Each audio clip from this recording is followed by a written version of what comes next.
അപ്പോൾ hello hi everyone, welcome back to Edublades. It is me Fahmeen. നമ്മുടെ മാത്സിന്റെ class ഒന്ന് കഴിഞ്ഞു. ഇനി എല്ലാ ദിവസങ്ങളില്ല. നിങ്ങൾക്ക് തോന്നുന്നു 2-3 ദിവസങ്ങൾ വരുന്ന ശനിയാഴ്ചയാണ് എക്സാം. 3 ദിവസമേ കറക്റ്റ് ആയിട്ടുള്ളൂ. അപ്പൊ എനിക്ക് പിയാഷ പറഞ്ഞ പോലെ നിങ്ങളെല്ലാവരും ഒരു ഒഴിഞ്ഞ പാത്രമൊന്നുമല്ല. അപ്പൊ എന്തൊക്കെയൊക്കെ നിങ്ങളെ മനസ്സിലുണ്ട്, കാര്യങ്ങളൊക്കെ ഉണ്ട്.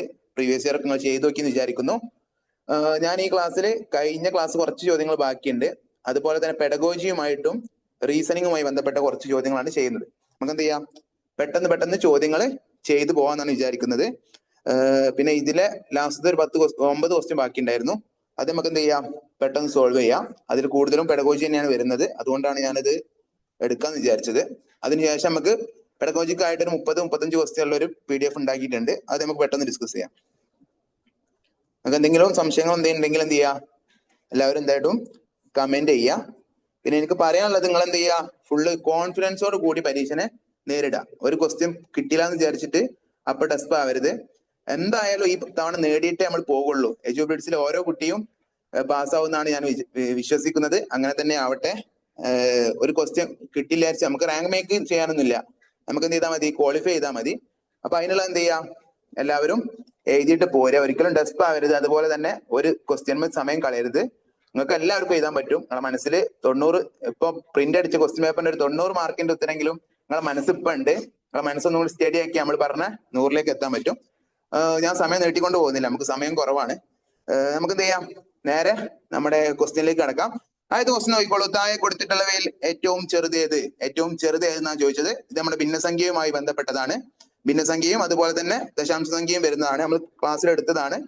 ഇത് ചെയ്യാൻ വളരെ ഈസിയാണ്. എന്ത് ചെയ്യാം, എല്ലാം ഒന്ന് നമുക്ക് എന്ത് ചെയ്യാം, ദശാംശത്തിലേക്ക് മാറ്റി നോക്കുക. അപ്പൊ കണ്ടാൽ തന്നെ നമുക്ക് മനസ്സിലാവും എന്ത് ഏതാണെന്ന്. ടീച്ചർമാരൊക്കെ കമന്റ് ചെയ്യുന്നുണ്ട്. ഉത്തരം ഡി ശരിയാണ്. നമുക്ക് എന്ത് ചെയ്യാം, പെട്ടെന്ന് നോക്കാം. നമുക്ക് എന്ത് ചെയ്യാം, എല്ലാത്തിനും ഒന്ന് ദശാംശത്തിലേക്ക് മാറ്റി നോക്കാം. 5/100 പറഞ്ഞാൽ എത്ര? പോയിന്റ്. ഇവിടെ താഴെ 2 പൂജ്യം ഉണ്ടെങ്കിൽ മേലെ 2 സ്ഥാനം എന്ത് ചെയ്യണം, ഇട്ട് കൊടുക്കണം അല്ലേ? 5/100 എന്ന് പറയുമ്പോൾ എന്താ വരിക?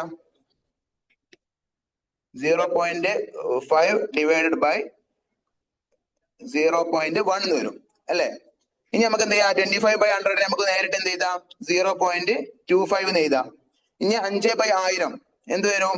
0.005 ഇൻറ്റു 5/10 നമുക്ക് എന്ത് ചെയ്യാം, 5/10 നമുക്ക് 1/2 അല്ലെങ്കിൽ 0.5 എന്നാക്കിയിട്ട് എഴുതാം അല്ലേ? 1/2 അല്ലെങ്കിൽ 0.5 എന്ന് വരും. ഇത് കണ്ടാൽ തന്നെ നമുക്കറിയാം ഏറ്റവും കൂടുതൽ 0 വരുന്നതിലാണ്, ഓപ്ഷൻ ഡിയിലാണ്. അതുകൊണ്ട് നമുക്ക് ഡയറക്റ്റ് ആയിട്ട് പറയാം എന്ത്, ഓപ്ഷൻ ഡി ആണ് ആൻസർ. കാരണം ദശാംശ സ്ഥാനത്ത് നിന്ന് 0 കൂടി വരുന്നതോറും എന്താണ്, അത് ചെറുതായിട്ടാണ് സംഖ്യ പോവുക അല്ലേ? അപ്പൊ ഓപ്ഷൻ ഡി ആണ്. ഇനി അതുപോലെ വല്ലാതെ എന്ത് ചെയ്യുന്നില്ല, നേരം കളയുന്നില്ല. നമ്മൾ ക്ലാസ്സിൽ ഒരുപാട് ഡിസ്കസ് ചെയ്ത ക്വസ്റ്റ്യൻ ആണ്. നമുക്ക് എന്ത് ചെയ്യാം, അടുത്തൊരു ക്വസ്റ്റ്യനിലേക്ക് പോകാം. എല്ലാവരും ശ്രദ്ധിച്ചോളൂ. ഗണിത ക്ലാസ്സിൽ ഗ്രൂപ്പ് പ്രവർത്തനങ്ങൾ നടത്തുന്നതിന് ആധാരമായ സിദ്ധാന്തം ഏത്? ഗ്രൂപ്പ് പ്രവർത്തനം ഏതാണ്? സൈക്കോളജി പഠിച്ചവർക്ക് വളരെ ഈസിയാണ്, ഒറ്റയടിക്ക് ആൻസർ എത്താൻ പറ്റും. അതെ, ഫസ്റ്റ് ടീച്ചർ പറഞ്ഞ പോലെ സാമൂഹ്യ ജ്ഞാന നിർമ്മിതിവാദമാണ് കറക്റ്റ് ആൻസർ. കാരണം നമുക്കറിയാം അതിലാണ് കൂടുതൽ ഗ്രൂപ്പ് പ്രവർത്തനങ്ങൾ, സംഘപ്രവർത്തനങ്ങൾക്കൊക്കെ പ്രാധാന്യം കൊടുക്കുന്നത്. സാമൂഹ്യ ജ്ഞാന നിർമ്മിതിവാദമാണ്. എന്താണ് ജ്ഞാനം നിർമ്മിക്കുന്നു എന്ന് പറഞ്ഞിട്ട് പിയാഷയും കാര്യങ്ങളൊക്കെ പറയുന്നുണ്ട്. സൈക്കോളജിയാണ്, പ്യുവർ സൈക്കോളജിയാണ്. ഞാൻ അതിലേക്ക് കടക്കുന്നില്ല. എന്ത് ചെയ്യാം, അടുത്ത ക്വസ്റ്റ്യനിലേക്ക് പോകാം. ജ്ഞാന നിർമ്മിതിയെ വീണ്ടും ചോദിക്കുന്നത് അടുത്തടുത്ത ചോദ്യങ്ങളാണ്. ജ്ഞാന നിർമ്മിതിവാദം ഊന്നൽ നൽകിയിട്ടുള്ളത് താഴെ കൊടുത്തിട്ടുള്ളവയിൽ ഏതാണ്? ഏതിനാണ് ജ്ഞാന നിർമ്മിതിവാദം കൂടുതൽ പ്രാധാന്യം കൊടുത്തിട്ടുള്ളത്? ആരെങ്കിലും ഒന്ന് കമന്റ് ചെയ്യോ, നോക്കട്ടെ. വളരെ ഈസിയാണ്, സൈക്കോളജിയുമായി ബന്ധപ്പെട്ടതാണ്. അതെ, വീണ്ടും ശരിയുത്തരം കമന്റ് ചെയ്തിട്ടുണ്ട്. ഓപ്ഷൻ ഡി ആണ്. നമുക്ക് നോക്കാം, ഓപ്ഷൻ നോക്കാം. അധ്യാപകൻ ആശയങ്ങൾ നേരിട്ട് പറഞ്ഞു കൊടുക്കുന്നു. അതൊരിക്കലും എന്താണ്, അതിൽ പറയുന്നില്ല. ആശയങ്ങൾ മനഃപ്പാഠമാക്കുകയും ഓർമ്മശക്തി പരിശോധിക്കുകയും ചെയ്യുക. അതും ഒരു സാമൂഹിക ജ്ഞാന നിർമ്മിതിയുമായിട്ട് എന്തല്ല, ബന്ധമില്ല. അനുകരണത്തെ കേന്ദ്രീകരിക്കുന്നു. അത് ചിലപ്പോൾ ഒരു സംശയം ഉണ്ടാവും. എന്നാലും ഓപ്ഷൻ ഡി ഏറ്റവും എന്താണ് അക്സെപ്റ്റബിൾ ആണ്. കാരണം അധ്യാപകൻ പഠനത്തിൽ കുട്ടികൾക്ക് കൈത്താങ് നൽകുന്നു. കൈത്താങ് അല്ലെങ്കിൽ കമന്റ് ചെയ്തപോലെ തന്നെ സ്കഫോൾഡിങ് അല്ലെ? സ്കഫോൾഡിങ് നമ്മൾ കേട്ട് തയമ്പിച്ചൊരു വാക്കാണ്. അല്ലെങ്കിൽ കൈത്താങ് നൽകുക അല്ലെങ്കിൽ സ്കഫോൾഡിങ്. അതെന്താണ്, സാമൂഹ്യ ജ്ഞാന നിർമ്മിതിവാദത്തിന്റെ പ്രധാന ഒരു ഭാഗമാണ്. അതുകൊണ്ട് നമുക്ക് എന്ത് പറയാം, ഓപ്ഷൻ ഡി ആണ് കറക്റ്റ് ആൻസർ. എന്ത് ചെയ്യുന്നു, അടുത്ത ക്വസ്റ്റ്യനിലേക്ക് പോകുന്നു. ഇതും എന്താണ്, സൈക്കോളജിയുമായി ബന്ധപ്പെട്ടതാണ്. ഇതൊക്കെ മാത്സിൽ ചോദിച്ചതാണ്. അപ്പൊ ഞാൻ പറഞ്ഞിട്ടുണ്ട്, പെഡഗോജിയിൽ എന്ത് ചെയ്യും, സൈക്കോളജി കയറിയിട്ട് ചോദിക്കാറുണ്ട്. മാത്സിന്റെ പെഡഗോജിയിൽ എന്ത് ചെയ്യുന്നുണ്ടോ, സൈക്കോളജിയുടെ കാര്യങ്ങൾ പറയുന്നുണ്ട്. നോക്കിക്കോളൂ. ചുവടെ കൊടുത്തിരിക്കുന്നതിൽ ബ്രൂണറുടെ ആശയ സ്വീകരണ ഘട്ടങ്ങളിൽ ശരിയായ ക്രമം ഏത്? സൈക്കോളജി പഠിച്ചു കഴിഞ്ഞവർക്ക് മനസ്സ് വരുന്നത് പിയാഷെ, ബ്രൂണർ, വൈഗോസ്കി ഒക്കെ ഏറ്റവും മനസ്സിൽ ഉറച്ചു നിൽക്കുന്ന സംഭവമാണ്. എന്തായാലും എന്ത് ചെയ്യണം, നിങ്ങൾ ഉറപ്പിക്കണം. സൈക്കോളജിയിൽ മാർക്ക് സ്കോർ ചെയ്യാൻ അത് അത്യാവശ്യമാണ്. അതേപോലെ മാത്സിൽ ചോദിക്കുന്നുണ്ട്, ഇവിടെ നിങ്ങൾക്ക് എന്ത് ചെയ്യാം, സ്കോർ ചെയ്യാം. ഓപ്ഷൻ സി ആണ് എന്താണ്, പ്രവർത്തന ഘട്ടം, ബിംബന ഘട്ടം, പ്രതിരൂപാത്മക ഘട്ടം അല്ലെ.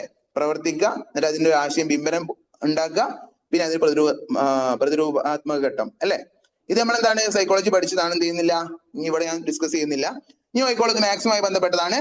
1.5 കിലോഗ്രാം പഞ്ചസാരയുടെ വില 60 രൂപയാണെങ്കിൽ 4 കിലോഗ്രാം പഞ്ചസാരയുടെ വില എന്ത്? സിമ്പിൾ ക്വസ്റ്റ്യൻ ആണ്. 1.5 കിലോ പഞ്ചസാരയുടെ വില 60 രൂപയാണ്. അങ്ങനെയാണെങ്കിൽ 4 കിലോന്റെ വില എത്രയാണ്?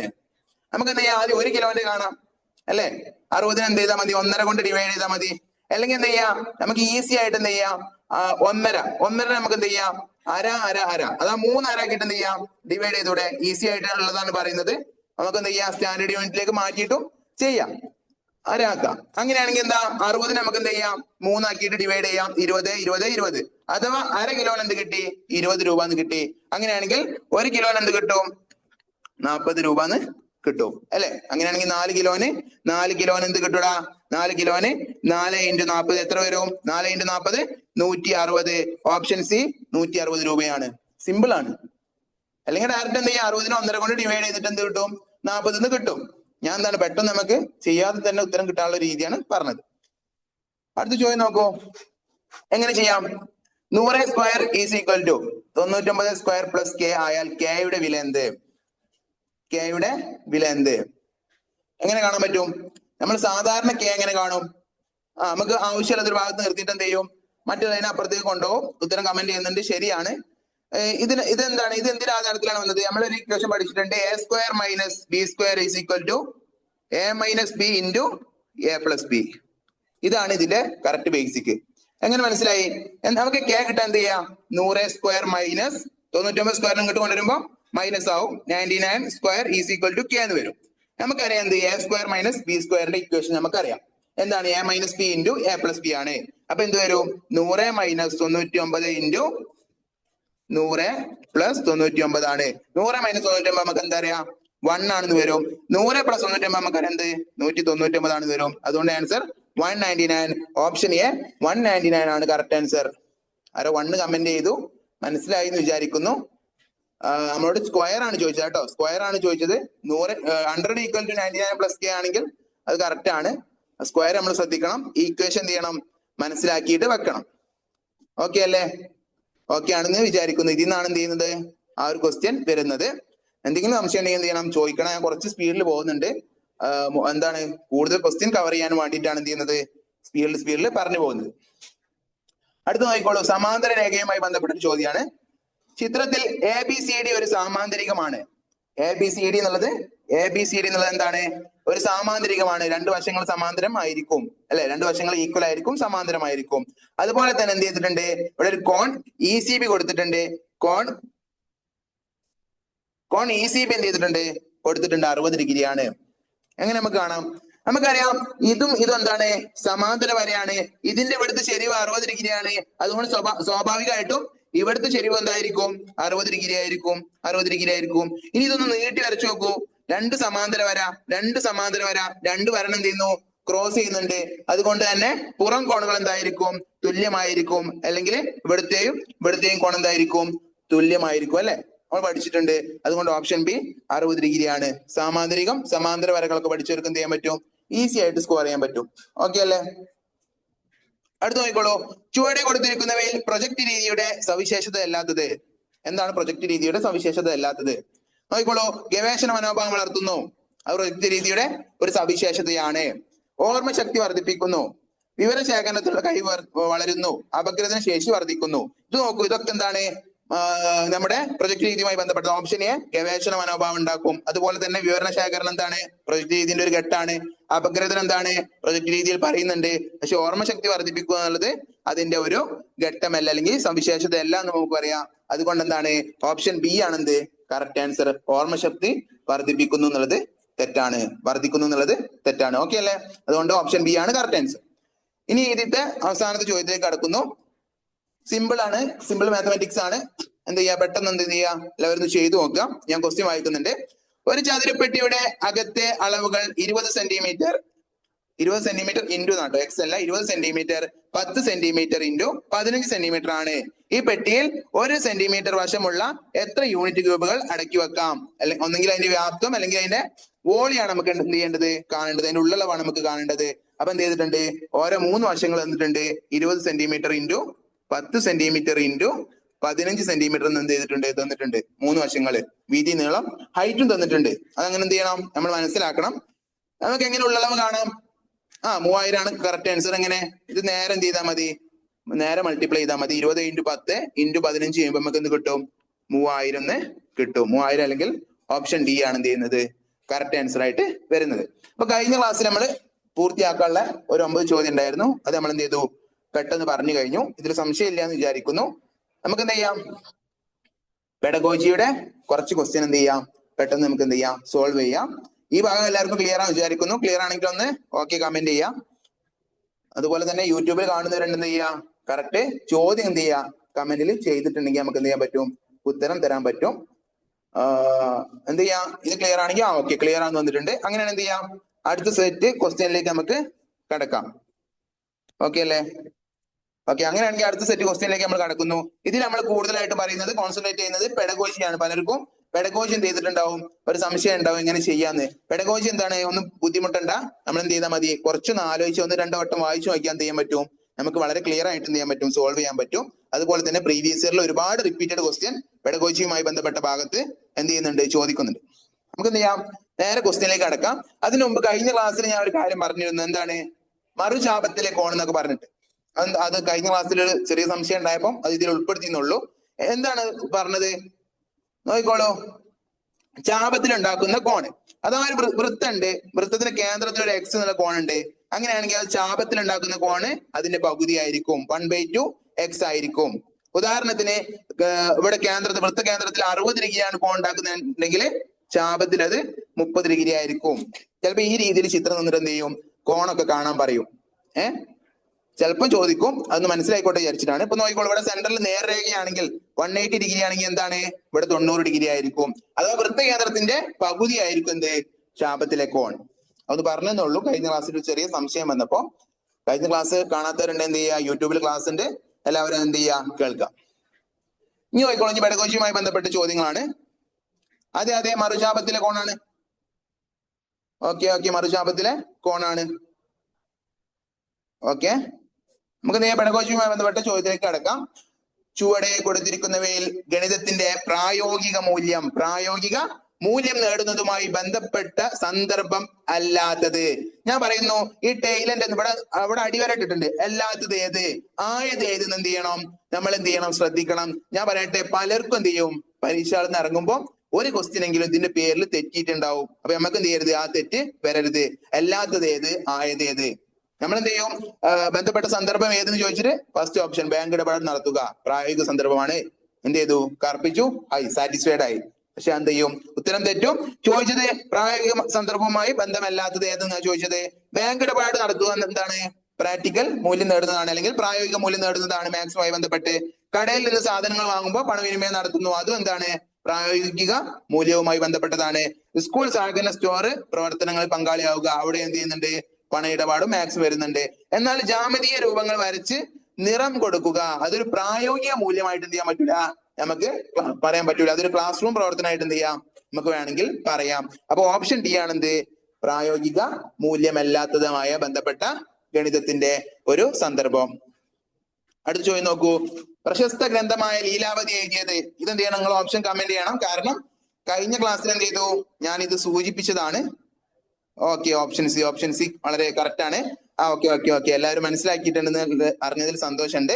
നമ്മൾ കഴിഞ്ഞ ക്ലാസ്സിൽ പറഞ്ഞു ഭാസ്കരാചാര്യയുമായി ബന്ധപ്പെട്ട ചോദ്യം ഉണ്ടാവും. അപ്പൊ എന്താണ്, ലീലാവതി ഭാസ്കരാചാര്യയുമായി ബന്ധപ്പെട്ട ചോദ്യമാണ്. ശ്രീനിവാസ രാമാനുജനെ പറ്റി എന്ത് ചെയ്തു, നമ്മൾ പറഞ്ഞു. ഇനി ആര്യഭട്ടയെ കുറിച്ച് എന്ത് ചെയ്യാം, നമുക്കറിയാം. എന്താണ്, ഇന്ത്യൻ ഗണിത ശാസ്ത്രജ്ഞനാണ്. അതുപോലെ തന്നെ ആര്യഭട്ടീയം, ആര്യ സിദ്ധാന്തം എന്നൊക്കെ എന്ത് ചെയ്യാണ്, ആര്യസിദ്ധാന്തം, ആര്യഭട്ടീയം, എല്ലാത്തിലും ആര്യ ഉണ്ട്.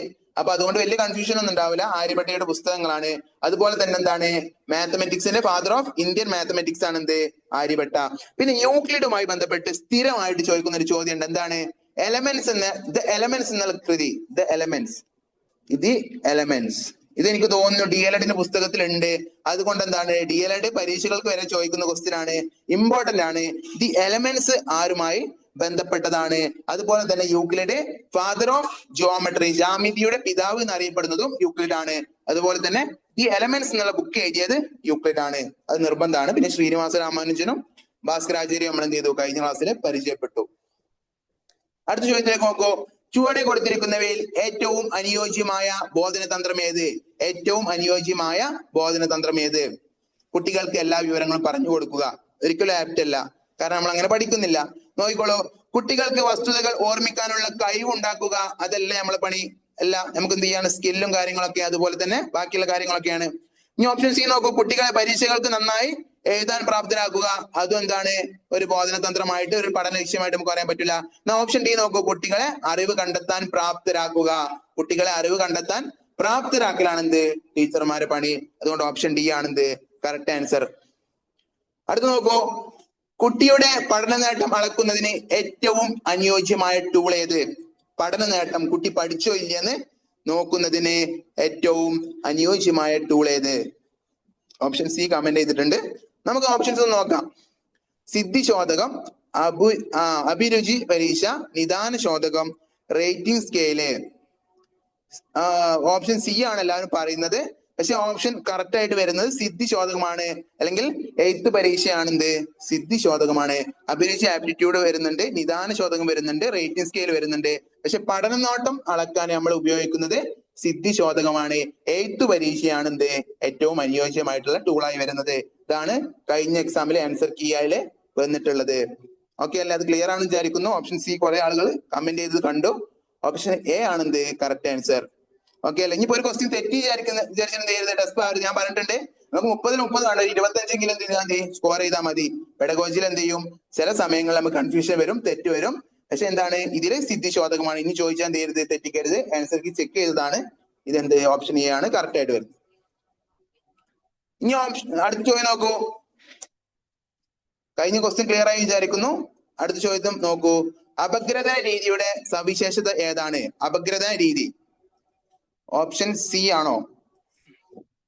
അറിയാവുന്നതിൽ നിന്ന് അറിയാത്തതിലേക്കാണോ?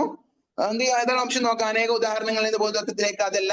പൊതുതത്വത്തിൽ നിന്ന് ഒരു പ്രത്യേക പ്രശ്നത്തിലേക്ക്, അതുമല്ല. അറിയാവുന്നതിൽ നിന്നും അറിയാത്തതിലേക്ക്, അതാണോ? അറിയാത്തതിൽ നിന്ന് അറിയാവുന്നതിലേക്കാണോ? അതെ അതെ അതെ അതെ അതെ, ടീച്ചർക്ക് മനസ്സിലായി എന്ന് വിചാരിക്കുന്നു. അറിയാത്തതിൽ നിന്നും അറിയാവുന്നതിലേക്കാണ് എന്ത് ചെയ്യുന്നത്, അപഗ്രഥന രീതി പോകുന്നത്. ഒരു ചോദ്യം കിട്ടിക്കഴിഞ്ഞാൽ നമ്മളിത് കൺഫ്യൂഷൻ ആവുന്നു. അതിലെന്ത് ചെയ്യുന്നു, ആശയങ്ങൾ രൂപീകരിച്ചിട്ട് നമ്മൾ എന്ത് ചെയ്യുന്നു, അറിയുന്നതിലേക്ക് എത്തിപ്പെടുന്നു. അഥവാ അറിയാത്തതിൽ നിന്നും അറിയാവുന്നതിലേക്കാണ്. ഒരു ടെൻഷൻ ആവണ്ട. ഇതൊക്കെ എന്താണ്, നമുക്ക് സ്വാഭാവികമായിട്ട് പറ്റുന്ന തെറ്റുകളാണ്. കാരണം ഓപ്ഷൻ നോക്കൂ, വളരെ ട്രിക്കി ഓപ്ഷൻസ് ആണ്, വളരെ ട്രിക്കി ഓപ്ഷൻസ് ആണ്. ചോദ്യം ഈസി ആണെങ്കിൽ എന്താണ്, ഓപ്ഷൻ കുറച്ച് ടഫാണ്. അപ്പൊ ഇതൊന്നും എന്ത് ചെയ്യരുത്, തെറ്റിക്കരുത്. ഞാൻ പറഞ്ഞത് അതാണ്. പെഡഗോജി ഒരു ക്വസ്റ്റ്യൻ വരുമ്പോൾ എന്ത് ചെയ്യണം, 2 തവണ എന്ത് ചെയ്യുക, ഒന്ന് വായിച്ചു നോക്കുക, സ്പീഡിൽ വായിച്ചു നോക്കുക, ഉത്തരം എഴുതുക. അത്രേ ഉള്ളൂ. ഓക്കെ അല്ലേ? അടുത്തത് നോക്കൂ, സിമ്പിൾ ആണ്, വളരെ സിമ്പിൾ ആണ്. സൈക്കോളജി പഠിച്ചവർക്ക് വളരെ സിമ്പിൾ ആണ്. നിങ്ങൾ കമന്റ് ചെയ്യുന്നു വിചാരിക്കുന്നു. ആശയ സമ്പാദന മാതൃക, ആശയ സമ്പാദന മാതൃക ആരുമായി ബന്ധപ്പെട്ടിരിക്കുന്നു? അതെ, ബ്രൂണറുമായി ബന്ധപ്പെട്ട ആശയമാണ്. ബ്രൂണറുമായി ബന്ധപ്പെട്ട ആശയമാണ് എന്ത്, ആശയം രൂപീകരിക്കുക, ആശയ സമ്പാദന മാതൃക. Okay, very good very good. എന്ത് ചെയ്യാം, അടുത്ത ചോദ്യത്തിലേക്ക് കടക്കാം. ഫലപ്രദമായ ബോധനം ഏത്? എന്ത് ചെയ്തിട്ടുണ്ട്, ഒരു ചോദ്യം കൊടുത്തിട്ടുണ്ട്, ഓപ്ഷനും കൊടുത്തിട്ടുണ്ട്. ഏതാണ് ഏറ്റവും ഫലപ്രദമായ ബോധനം? പഠന നേട്ടങ്ങൾ കൈവരിക്കൽ, അനുയോജ്യമായ പഠനാനുഭവങ്ങൾ ഒരുക്കൽ, പഠനതന്ത്രങ്ങളെ കുറിച്ച് വ്യക്തമായ ധാരണയുണ്ടാക്കൽ. ഈ 3 ഓപ്ഷനും നോക്കൂ. പഠന നേട്ടങ്ങൾ കൈവരിക്കല് ഫലപ്രദമായ ബോധനത്തിന്റെ ലക്ഷ്യമാണ്. അനുയോജ്യമായ പഠനാനുഭവങ്ങൾ ഉണ്ടാക്കലും അതിന്റെ ലക്ഷ്യമാണ്. പഠനതന്ത്രങ്ങളെ കുറിച്ച് വ്യക്തമായ ധാരണയുണ്ടാക്കല് 3 ഇതിന് യോജിച്ചതാണ്. അതുകൊണ്ട് നമുക്ക് ഓപ്ഷൻ ഡി മുകളിൽ കൊടുത്തിട്ടുള്ളവ എല്ലാം എന്ത് ചെയ്യാം, പറയാം. പിന്നെ അതിൽ എന്ത് ചെയ്യണ്ട, അതിൽ ഏറ്റവും ഉഷാർ ഏതാണ്, ഏറ്റവും മുന്തിയത് ഏതാണെന്ന് എന്ത് ചെയ്യണ്ട, നോക്കട്ടെ. 3 ഇതിനോട് യോജിച്ചതാണെങ്കിൽ ഓപ്ഷൻ ഡി മുകളിൽ കൊടുത്തിട്ടുള്ളത് എല്ലാം ഉണ്ടെങ്കിൽ എന്ത് ചെയ്താൽ മതി, അത് ചെയ്താൽ മതി. ഇനി ഈ 3 ഓപ്ഷനിലും എന്താണ്, ചില സമയങ്ങളിൽ എന്തുണ്ടാവില്ല, ചില സമയങ്ങളിൽ ഇതിനോട് തീരെ ബന്ധമില്ലാത്തത് ഉണ്ടാവും അല്ലെ? ഇതിനോട് തീരെ ബന്ധമില്ലാത്തതുണ്ടെങ്കിൽ ഓപ്ഷൻ ഡി ചെയ്യരുത്. ഏറ്റവും യോജ്യമായത് എന്ത് ചെയ്യണം? മേലെന്ന് തിരഞ്ഞെടുക്കണം. ഇവിടെ ഈ 3 എന്താണ്? ഈ ക്വസ്റ്റ്യനുമായിട്ട് ഏറെ ബന്ധപ്പെട്ടതാണ്. അതുകൊണ്ട് നമുക്ക് എന്ത് പറയാം? ഓപ്ഷൻ ഡി ധൈര്യമായിട്ട് പറയാം. എന്ത്? മുകളിൽ കൊടുത്തിട്ടുള്ളതെല്ലാം ഇതിനോട് യോജ്യമായതാണ്. ഓക്കെ അല്ലേ? ക്ലിയർ അല്ലേ? അങ്ങനെയാണ് എന്ത് ചെയ്യുന്നു? അടുത്ത ചോദ്യത്തിലേക്ക് പോകുന്നു. പെഡഗോജിയുമായി ബന്ധപ്പെട്ട കുറെ ക്വസ്റ്റ്യൻ ആണ്. 3 or 4 ക്വസ്റ്റ്യൻ പേപ്പർ ഞാൻ നോക്കിയിട്ട് എടുത്തതാണ്. ഇതിൽ എന്ത് ചെയ്യേണ്ടത്? ചില ക്വസ്റ്റ്യൻ എന്ത് ചെയ്യുന്നത്? റിപ്പീറ്റഡ് ആയി ചോദിക്കുന്നുണ്ട്. എന്ത് ചെയ്യുക? ഈ ഒരു ഭാഗം നമ്മൾ കവർ ചെയ്യുന്നതോടുകൂടെ പെഡഗോജി ഒക്കെ ഏകദേശം എന്ത് ചെയ്യും? ക്ലിയർ ആവും. ഓക്കെ അല്ലേ? ഇനി നോക്കിക്കോളൂ. പഠനോപകരണവുമായി ബന്ധപ്പെട്ട ചോദ്യമാണ്. പഠനോപകരണങ്ങൾ പ്രധാനമായും ഉപയോഗിക്കുന്നത് എന്തിനാണ്? നിശ്ചിത സമയത്തിനുള്ളിൽ പാഠഭാഗം തീർക്കുന്നതിന് ആണോ? നമുക്ക് എപ്പോഴും കുട്ടിയാണെന്ത് പ്രധാനം? ടീച്ചർമാർ പെട്ടെന്ന് കഴിച്ചിലാവുക അതല്ല. അതെന്താണ്? ഒരു നിലക്ക് നോക്കുകയാണെങ്കിൽ ചിലപ്പോൾ ശരിയായിരിക്കും. നോക്കിക്കോളൂ. ഓപ്ഷൻ ബി നോക്കിക്കോളൂ. കുട്ടിയുടെ വിശ്രമ സമയങ്ങൾ ഉപയോഗപ്പെടുത്തുന്നതിന്, അതിനുമല്ല പുതുമ സൃഷ്ടിക്കുന്നതിന്, അതിന് വേണമെങ്കിൽ പഠനോപകരണം ഉപയോഗിക്കാം. പക്ഷെ ഓപ്ഷൻ ഡി ഉണ്ടാവുമ്പോ എന്താണ്? ബാക്കിയുള്ള ഓപ്ഷൻ ഒക്കെ നിഷ്പ്രഭമാണ്. കാരണം എന്താണ്? അമൂർത്തത കുറക്കുന്നതിന്, മൂർത്തവൽക്കരിക്കുന്നതിന് എന്താണ്? അടിവരയിട്ട് എന്ത് ചെയ്യുന്നുണ്ട്? ടീച്ചിങ് ടെസ്റ്റില് അല്ലെങ്കിൽ DLED-നെ BEd-നെ ഒക്കെ പുസ്തകത്തിൽ എന്ത് ചെയ്യുന്നുണ്ട്? പറയുന്നുണ്ട്. ഓപ്ഷൻ ഡി ആണ് എന്ത്? അമൂർത്തത കുറക്കുന്നതിന്. പഠനോപകരണം എന്താണ്? മൂർത്തവൽക്കരിക്കുക. ഒരു അറിയാത്ത കാണാത്ത ആശയത്തിന് എന്ത് ചെയ്യാണ്? അമൂർത്തത കുറയ്ക്കുക അല്ലെങ്കിൽ മൂർത്തവൽക്കരിക്കുക എന്നാണ് എന്ത്? ഏറ്റവും അഡാപ്റ്റബിൾ ആയ ആൻസർ. മാത്സിൽ എന്താണ്? വളരെ ഇമ്പോർട്ടന്റ് ആയിട്ടുള്ള ഒരു കാര്യമാണ് എന്ത്? മൂർത്തവൽക്കരിക്കുക. പഠനോപകരണം എന്നുള്ളതൊക്കെ എന്താണ്? മാത്സിൽ വളരെ ഇമ്പോർട്ടന്റ് ആയിട്ടുള്ള കാര്യമാണ്. അതുകൊണ്ട് ഓപ്ഷൻ ഡി ആണ് കറക്റ്റ് ആൻസർ. ഇനി നോക്കിക്കോളൂ. ചുവടെ കൊടുത്തിരിക്കുന്നവയിൽ ജാമിതിയുമായി ബന്ധപ്പെട്ടൊരു സർഗാത്മക പ്രവർത്തനം ക്രിയേറ്റീവ് ആക്ടിവിറ്റി അല്ലാത്തത് ഏത്? നോക്കിക്കോളൂ. തന്നിരിക്കുന്ന അളവിൽ ത്രികോണങ്ങൾ വരക്കുക. അപ്പൊ നമ്മൾ ചിന്തിക്കും എന്താണ്? ജാമിതിയുമായി ബന്ധപ്പെട്ടതല്ലേ? ഓക്കെ, ജാമിതിയുമായി ബന്ധപ്പെട്ടതാണ്. ഇനി നോക്കിക്കോളൂ. ജാമിതീയ രൂപങ്ങൾ ഉപയോഗിച്ച് പാറ്റേണുകൾ തയ്യാറാക്കുക. ജാമിതിയുമായി ബന്ധപ്പെട്ടതാണ്. ഒരു വീടിന്റെ പ്ലാൻ തയ്യാറാക്കുക. ജാമിതിയുമായി ബന്ധപ്പെട്ടതാണ്. വിവിധ ജാമിതീയ രൂപങ്ങൾ ഉൾപ്പെടുന്ന പൂക്കളം തയ്യാറാക്കുക. അതും ജോമെട്രിയുമായി ബന്ധപ്പെട്ടതാണ്. പക്ഷെ എന്താ പ്രശ്നം? സർഗാത്മക പ്രവർത്തനമായിരിക്കണം. സർഗാത്മക പ്രവർത്തനം എന്ന് പറയുമ്പോൾ വെറുതെ ഒരു ത്രികോണം വരക്കുന്ന എന്താണ്? സർഗാത്മക പ്രവർത്തനമല്ല. എന്നാൽ ഓപ്ഷൻ ബി, സി, ഡി ഒക്കെ നോക്കിക്കോളൂ. എന്താണ്? അതൊരു ജാമിതിയുമായി ബന്ധപ്പെട്ട സർഗാത്മക പ്രവർത്തനങ്ങളാണ്. ക്രിയേറ്റിവിറ്റി ആണ് എന്ത് ചെയ്യുന്നത്? നമ്മൾ നോക്കുന്നത് ക്രിയേറ്റീവ് ആക്ടിവിറ്റി ആണ്. ഓക്കെ അല്ലെ? സർഗാത്മക പ്രവർത്തനമാണ്. ഓക്കെ അല്ലെ? അതല്ലാത്തത് ഓപ്ഷൻ എ ആണ്. വളരെയധികം ആളുകൾ എന്ത് ചെയ്തിട്ടുണ്ട്? കമന്റ് ചെയ്തിട്ടുണ്ട്. അതെന്താണ്? അത് തന്നെയാണ് കറക്റ്റ് ആയിട്ട് വരുന്നത്. ഓക്കെ അല്ലെ? അപ്പൊ ഇങ്ങനത്തെ സാഹചര്യത്തിലൊക്കെ ചിലപ്പോൾ ഓപ്ഷൻ അടിയിലൊക്കെ ആയിരിക്കും. അപ്പൊ എന്ത് ചെയ്യുക? എല്ലാ ഓപ്ഷനും ഒന്ന് വായിച്ചു നോക്കുക. അതിൽ ഏറ്റവും ബാക്ക്വേർഡ് ആയി നിൽക്കുന്നത് അല്ലെങ്കിൽ നമുക്ക് ഏറ്റവും യോജിച്ചതാണെന്ന് തോന്നുന്നത് എന്ത് ചെയ്യുക? മാർക്ക് ചെയ്യുക. ഓക്കെ അല്ലെ? ഇതിപ്പോ ഒറ്റയടിക്ക് നോക്കുകയാണെങ്കിൽ ഒക്കെ ജാമിതിയാണ്. പക്ഷെ സർഗാത്മകം എന്നുള്ള വാക്ക് വരുമ്പോൾ എന്താണ്? ഓപ്ഷൻ എ ആണെന്ന് ഏറ്റവും കറക്റ്റ് ആയിട്ട് വരുന്നത്. ഇനി നോക്കിക്കോളൂ. ചുവടെ കൊടുത്തിരിക്കുന്നവയിൽ നിരന്തര വിലയിരുത്തലിന്റെ ലക്ഷ്യമല്ലാത്തത് ഏത്? നോക്കിക്കോളൂ. ലക്ഷ്യമല്ലാത്തതാണ് ചോദിച്ചത്. കുട്ടിയെ കുറിച്ച് രക്ഷിതാവിന് ഫീഡ്ബാക്ക് നൽകുന്നതിന്, അതിനാണോ? പഠിതാവിനെ മറ്റു കുട്ടികളുമായി താരതമ്യം ചെയ്ത് നന്നായി പഠിക്കാൻ ഉപദേശിക്കുന്നതിന്, പഠനബോധന പ്രക്രിയയുടെ ഫലപ്രാപ്തി കണ്ടെത്തുന്നതിന്, കുട്ടിയുടെ പഠന പ്രശ്നം കണ്ടെത്തുന്നതിന്. ഏതാണ് ഏറ്റവും കറക്റ്റ് ആയിട്ട് വരിക? ഓപ്ഷൻ എ പലരും കമന്റ് ചെയ്യുന്നത് കണ്ടു. നമ്മളൊരു നിരന്തര വിലയിരുത്തൽ നടത്തി അല്ലെങ്കിൽ ഒരു എക്സാം നടത്തി, നിരന്തര വിലയിരുത്തലിന്റെ ഭാഗമായിട്ട് ഒരു പ്രവർത്തനം നടത്തി. അങ്ങനെയാണെങ്കിൽ ഓപ്ഷൻ എ നോക്കൂ. കുട്ടിയെ കുറിച്ച് രക്ഷിതാവിന് ഫീഡ്ബാക്ക് നൽകണം അല്ലെ? ഫീഡ്ബാക്ക് നൽകണം. അതെന്താണ്? കുട്ടിയെ ഒന്നുകൂടി ഉഷാറാക്കാനും പ്രാപ്തനാക്കും. ഓപ്ഷൻ ബി ആണ് എന്ത് ചെയ്യുന്നത്? കറക്റ്റ് ആൻസർ ആയി വരുന്നത്. പലരും എ കമന്റ് ചെയ്ത് കണ്ടു. ഓപ്ഷൻ ബി ആണ്. കാരണം എന്താണ്? പഠിതാവിനെ മറ്റു കുട്ടികളുമായി താരതമ്യം ചെയ്ത് നന്നായി പഠിക്കാൻ ഉപദേശിക്കണം. ഒരിക്കലും നമ്മൾ താരതമ്യത്തെ എന്ത് ചെയ്യുന്നില്ല? നിരന്തര വിലയിരുത്തല് പറയുന്നില്ല. താരതമ്യം നല്ലതല്ല. പിന്നെ പരസ്പര വിലയിരുത്തലൊക്കെ ഉണ്ട്. അതെന്താണ്? നമ്മുടെ ടീച്ചർമാരാണ് എന്ത് ചെയ്യുന്നുണ്ട്? ചെയ്യേണ്ടത്. അല്ലെങ്കിൽ കുട്ടികൾ സ്വന്തമായിട്ടാണ് ചെയ്യേണ്ടത്. കുട്ടികൾ സ്വന്തമായിട്ട് എന്ത് പരസ്പരം വിലയിരുത്തലൊക്കെ ഉണ്ടാവും. പക്ഷെ ഒരിക്കലും എന്ത് ചെയ്യാൻ പാടില്ല? ഓക്കെ, ടീച്ചർ പറഞ്ഞ പോലെ കമ്പാരിസൺ പാടില്ല. അഥവാ ഈ താരതമ്യം എന്ത് ചെയ്യാൻ പാടില്ല? ടീച്ചർ ചെയ്യാൻ പാടില്ല. അതുപോലെ താരതമ്യം ചെയ്ത് ക്ലാസ്സിൽ ഉപദേശിക്കുക എന്നുള്ളത് എന്താണ്? ശരിയായിട്ടുള്ള പ്രവർത്തനമല്ല. അതുകൊണ്ട് ഓപ്ഷൻ ബി തന്നെയാണ് ഇവിടെ ഏറ്റവും യോജിച്ചത്. ഓപ്ഷൻ ബി ആണെന്ത്? കറക്റ്റ് ആൻസർ ആയിട്ട് വരുന്നത്. ഓപ്ഷൻ എ പലരും കമന്റ് ചെയ്യുന്നത് കണ്ടു. ഓപ്ഷൻ എ കറക്റ്റ് ആണ്. എന്ത് ചെയ്യുക? 2 തവണ എന്ത് ചെയ്യുക? വായിച്ചു നോക്കുക എന്ന് പറഞ്ഞാൽ അതാണ്. കാരണം കുട്ടിയെ കുറിച്ച് രക്ഷിതാവിന് ഫീഡ്ബാക്ക് നൽകുക എന്നുള്ളത് എന്താണ്? ഒരു ലക്ഷ്യം തന്നെയാണ്. നമുക്ക് തള്ളിക്കളയാൻ പറ്റൂല. കാരണം രക്ഷിതാവ് കൂടെ എന്താണ്? പഠന പ്രക്രിയയിലെ ഭാഗമാണ് അല്ലെ? പിന്നെ ബാക്കിയുള്ളതൊക്കെ എന്താണ്? പഠന പ്രശ്നം കണ്ടെത്തുക, പഠനബോധ പ്രക്രിയയുടെ ഫലപ്രാപ്തി കണ്ടെത്തുക എന്നൊക്കെ എന്താണ്? വളരെ കറക്റ്റ് ആണ്. ഓക്കെ അല്ലേ? ഇങ്ങനെ അടുത്ത ചോദ്യത്തിലേക്ക് നമ്മൾ കടക്കുന്നു. ഓക്കെ, അടുത്ത PSC-ലൊക്കെ ഇപ്പോ അല്ലെ? PSC-ലൊക്കെ വളരെ ട്രെൻഡിങ് ആയിട്ടുള്ള ക്വസ്റ്റ്യൻ ആണ്. ട്രെൻഡിങ് ഒക്കെ കഴിഞ്ഞു. കുറെ കാലമായിട്ട് ഇപ്പം 3-4 വർഷമായിട്ട് ചോദിക്കുന്നതാണ് എന്ത് സ്റ്റേറ്റ്മെന്റ് ക്വസ്റ്റ്യൻ. സ്റ്റേറ്റ്മെന്റ് ക്വസ്റ്റ്യൻ കാറ്ററിൽ കുറച്ചൊക്കെ ചോദിക്കും, എന്നാലും വളരെ സിമ്പിൾ ആണ്. കാറ്ററിനെ സംബന്ധിച്ചിടത്തോളം എന്താണ് സ്റ്റേറ്റ്മെന്റ് അത്ര ബുദ്ധിമുട്ടൊന്നും ആക്കാറില്ല. സ്റ്റേറ്റ്മെന്റ് ഉണ്ടാകുമ്പോൾ നമുക്ക് എന്ത് ചെയ്യും ഒന്നും കൂടി എളുപ്പമാവും. നോക്കിക്കോളൂ, നോക്കിക്കോളൂ, 2-3 വട്ടം വായിച്ചു നോക്കണേ. സ്റ്റേറ്റ്മെന്റ് ഒക്കെ ആകുമ്പോൾ എന്തായാലും എന്ത് ചെയ്യണം 2-3 വട്ടം എന്ത് ചെയ്യണം വായിച്ചു നോക്കണം. നോക്കിക്കോളൂ, ഗണിതത്തിലെ ജാമിതിയുമായി ബന്ധപ്പെട്ട ഒരു നിർമ്മിതിയുടെ വിവിധ ഘട്ടങ്ങളാണ് താഴെ കൊടുത്തിരിക്കുന്നത്. ഇവയെ ക്രമപ്പെടുത്തുക. ജാമിതീയ രൂപം നിർമ്മിക്കുന്നതിന്റെ ഘട്ടങ്ങൾ കൊടുത്തിട്ടുണ്ട്. അതിനെന്ത് ചെയ്യുക കറക്റ്റ് ഓർഡറിൽ ആക്കുക എന്നാണ് എന്ത് ചെയ്യുന്നത് പറയുന്നത്. നോക്കിക്കോളൂ, ഉൽപ്പന്നത്തെ അനുയോജ്യമായ ഉപകരണം കണ്ടെത്തുക. അനുയോജ്യമായ ഉപകരണം കണ്ടെത്തുക. ഉൽപ്പന്നത്തെ സ്വയം വിലയിരുത്തുക. ഏകദേശ ചിത്രം രൂപീകരിക്കുക. കൃത്യത, സൂക്ഷ്മത എന്നിവ പാലിച്ച് നിർമ്മിതി പൂർത്തിയാക്കുക. എന്ത് ചെയ്യാ ഒന്ന് കമന്റ് ചെയ്യാ. ഇപ്പൊ ആരോ കമന്റ് ചെയ്തു, അതെല്ലാം കറക്റ്റ്. നോക്കിക്കോളൂ, ഇതിൽ ഏറ്റവും ഫസ്റ്റ് ഏതായിരിക്കും വരിക? ഒരു ജാമിതീയ ചിത്രം നമ്മളോട് ഉണ്ടാക്കാൻ പറഞ്ഞാല് ഓക്കെ ശരി ഉത്തരം വരുന്നുണ്ട്. ഏറ്റവും ആദ്യം വരിക ഏകദേശ ചിത്രം രൂപീകരിക്കുക എന്നുള്ളതാണ്. ജാമിതിയുമായി ബന്ധപ്പെട്ട ഒരു ജാമിതി ചിത്രം നമ്മളോട് വരക്കാൻ പറയുമ്പോൾ ഏകദേശ ചിത്രം എന്ത് ചെയ്യണം ആദ്യം കുട്ടിയുടെ മനസ്സിൽ, ടീച്ചർമാരുടെ മനസ്സിൽ എന്ത് ചെയ്യണം, കുട്ടിയുടെ മനസ്സിൽ എന്ത് ചെയ്യണം ഉണ്ടാക്കണം. ഇപ്പൊ ചതുരം വരക്കുക അല്ലെങ്കിൽ ഒരു ജാമിതിയുമായി ബന്ധപ്പെട്ട ഒരു പൂക്കൾ ഉണ്ടാക്കുക പറയുമ്പോൾ ആ ഒരു ചിത്രം എന്ത് ചെയ്യണം കുട്ടിയുടെ മൈൻഡിലേക്ക് കൊടുക്കണം. അപ്പൊ ഓപ്ഷൻ സി ആണ് എന്ത് ചെയ്യാം ഫസ്റ്റ് ആയിട്ട് വരാം. അങ്ങനെ വരുമ്പോ തന്നെ നമുക്ക് എന്ത് പറയാം, ഓപ്ഷൻ എയും ബിയും എന്ത് ചെയ്യാം ക്യാൻസൽ ആക്കാം. ഓപ്ഷൻ സി മീൻസ് നമ്മളെ പോയിന്റിലുള്ള സി ആണ് ഫസ്റ്റ് ആയിട്ട് വരിക. അപ്പം തന്നെ എന്ത് ചെയ്യാം എയും ബിയും നമുക്ക് ഒറ്റയടിക്ക് ക്യാൻസൽ ആക്കാം. ആ ഒറ്റ പോയിന്റ് തന്നെ എന്ത് ചെയ്യും നമുക്ക് 2 ഓപ്ഷൻ ക്യാൻസൽ ചെയ്യാൻ പറ്റും. അതാണ് സ്റ്റേറ്റ്മെന്റിന്റെ ഒരു എളുപ്പം. ഏകദേശം ചിത്രം രൂപീകരിച്ചു കഴിഞ്ഞാൽ എന്താണ് അടുത്തത്?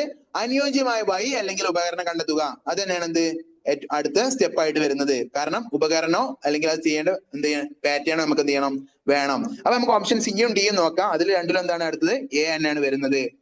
എ തന്നെയാണ് വരുന്നത്. അതുകൊണ്ട് നമുക്ക് ക്യാൻസൽ ആക്കാനൊന്നുമില്ല. അടുത്ത നോക്കൂ, കൃത്യത, സൂക്ഷ്മത എന്നിവ പാലിച്ച് നിർമ്മിതി പൂർത്തിയാക്കുക. നിർമ്മിതി പൂർത്തിയാക്കിയതിന് ശേഷമാണ് എന്ത് ചെയ്യേണ്ടത്? സ്വയം വിലയിരുത്തേണ്ടത്. കുട്ടി സ്വയം വിലയിരുത്തേണ്ടത്. ഇത് ഞാൻ എങ്ങനെ ഉണ്ടാക്കി, എന്തൊക്കെയാണ് ഉപയോഗിച്ചത് എന്നുള്ളത് എന്താണ് അവസാനമാണ് വരേണ്ടത്. അഥവാ നമുക്ക് ചുരുക്കി പറഞ്ഞാൽ എന്താണ് സ്വയം വിലയിരുത്തുക. അല്ലെങ്കിൽ ഓപ്ഷൻ ബി ആണ് ലാസ്റ്റ് വരേണ്ടത് എന്ന് മനസ്സിലാക്കിയാൽ തന്നെ എന്ത് കിട്ടും? ഡയറക്റ്റ് ആയിട്ട് നമുക്ക് ഡി ആണ് ആൻസർ എന്ന് കിട്ടും. അഥവാ option D C A D B ആണെന്ത് correct answer, correct order. C A D B ആണെന്ത് കറക്റ്റ് ഓർഡർ ആയിട്ട് വരുന്നത്. ഏകദേശം ചിത്രം രൂപീകരിക്കുന്നു, പിന്നെ അനുയോജ്യമായ ഉപകരണം കണ്ടെത്തുന്നു, അതിനുശേഷം എന്ത് ചെയ്യുന്നു? കൃത്യതയോടും സൂക്ഷ്മതയോടും കൂടെ എന്ത് ചെയ്യുന്നു? നമ്മള് നിർമ്മിതി പൂർത്തിയാക്കുന്നു. അതിനുശേഷം അവസാനമായിട്ടാണ് എന്ത് ചെയ്യുന്നത്? ഉൽപ്പന്നത്തെ കുട്ടി സ്വയം വിലയിരുത്തുന്നത്. ഓക്കെ അല്ലേ? കുറച്ച് ടഫുള്ള ക്വസ്റ്റ്യൻ ആണ്, പക്ഷെ ആലോചിച്ചിട്ടുണ്ടെങ്കിൽ എന്താണ് വലിയ ബുദ്ധിമുട്ടൊന്നുമില്ല. ആ സ്വയം വിലയിരുത്തൽ അവസാനമാണ് വരുന്നത്. എന്ത് ചെയ്യാം നോക്ക്, കാരണം ഒരു ഉപകരണം ഉണ്ടാക്കി കഴിഞ്ഞിട്ടാണല്ലോ വിലയിരുത്തേണ്ടത്. ആദ്യം തന്നെ നമ്മൾ വിലയിരുത്തേണ്ട ആവശ്യമില്ല. ആദ്യം മൈൻഡിക്ക് എന്താണ് ഒരു രൂപമാണ് ഉണ്ടാക്കേണ്ടത്. ഓക്കെ അല്ലേ? ഇനി ഇങ്ങനത്തെ ചോദ്യം വന്നാൽ എന്ത് ചെയ്യരുത്, അത് തെറ്റിക്കരുത്. എന്ത് ചെയ്യാ എല്ലാവരും ഇതൊന്ന് എന്ത് ചെയ്യാ മനസ്സിലാക്കി വെക്കുക. ഇനി നോക്കണമെന്നുണ്ടെങ്കിൽ എന്ത് ചെയ്യും, നോട്ട് ഗ്രൂപ്പ് വരുന്നുണ്ടെന്ന് വിചാരിക്കുന്നു. അല്ലെങ്കിൽ എന്ത് ചെയ്യാം ഒന്ന് സ്ക്രീൻഷോട്ട് എടുത്ത് വെച്ചാൽ നമുക്ക് എന്ത് ചെയ്യാം ഒന്ന് റിവൈസ് ചെയ്യുമ്പോൾ ആണെങ്കിൽ നോക്കാം. ഓക്കെ അല്ലേ? അടുത്ത നോക്കൂ, 2018 ഫീൽഡ്സ് മെഡൽ നേടിയ ഗണിത ശാസ്ത്രജ്ഞൻ ആര്? Fields medal. ഇതിന് ഇമ്പോർട്ടന്റ് എന്താണ്? മാത്സിന് എന്ത് ചെയ്യാം നമുക്കറിയാം നോബൽ പ്രൈസ് ഇല്ല, മാത്തമെറ്റിക്സിന് നോബൽ പ്രൈസ് ഇല്ല. പകരം മാത്തമെറ്റിക്സിന്റെ നോബൽ പ്രൈസ് എന്ന് അറിയപ്പെടുന്ന ഒരു അവാർഡാണ് എന്ത്? ഫീൽഡ്സ് അവാർഡ് അല്ലെങ്കിൽ ഫീൽഡ്സ് മെഡല്. ഓക്കെ അല്ലേ? 2018 ഇത് നേടിയത് ഓപ്ഷൻ ഡി ആണ്, അക്ഷയ് വെങ്കിടേഷ്. അത്ര ഇമ്പോർട്ടന്റ് അല്ല, കാരണം നിങ്ങളോട് ചോദിക്കണമെന്നില്ല, കാരണം റീസെന്റ് ആയിട്ടുള്ള ചോദ്യമാണ് ചോദിക്കുക. ഇത് എന്താണ് പ്രീവിയസ് ഇയർ ആണ്, അതുകൊണ്ട് വന്നെന്നുള്ളൂ. 2018 നേടിയത് അക്ഷയ് വെങ്കിടേഷ് ആണ്. ഞാൻ ഫീൽഡ്സ് മെഡലിനെ കുറിച്ച് എന്ത് ചെയ്യാം കുറച്ച് കാര്യങ്ങൾ പറഞ്ഞുതരാം.